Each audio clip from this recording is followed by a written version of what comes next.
Kada jesen svojim žutim bojama prekrije kraj, rukom pod ruku velebiti lika ulaze mirno u vječni ritam promjene.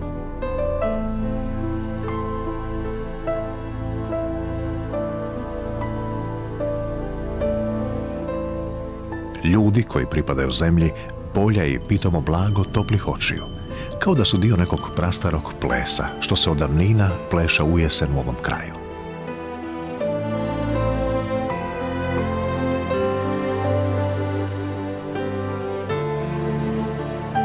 Malene se ličke rijeke, bremenite bistrom vodom, provlače kroz pašnjake, natapajući ljetnom žegom izmučenu zemlju.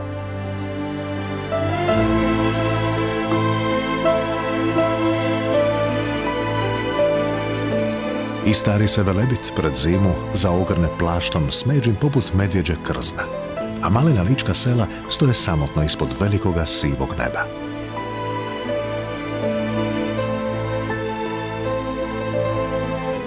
Medo tad luta šumom tražeći hranu i stvarajući masne zalihe za vrijeme kada će morati snom u brlogu nadmudriti najgoru zimu.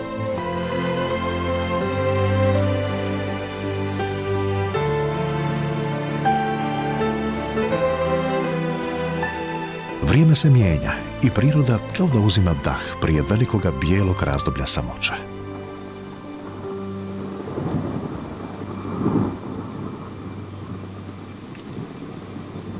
Tek kiša i vjetar prolaze kroz gole grane.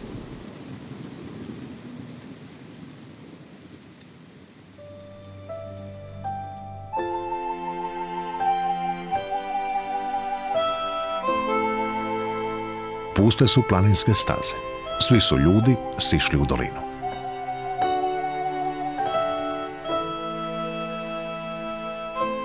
Vrijeme ljetne vedrine i lakoće kao da pripada nekome drugom svijetu.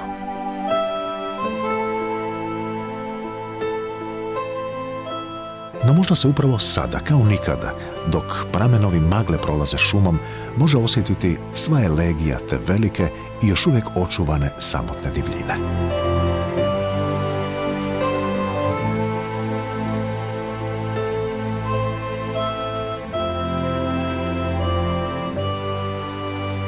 I stojeći tiho u tom prostranstvu, lako je čuti dok kroz njega vjetar pronosi glas. Dolazi zima.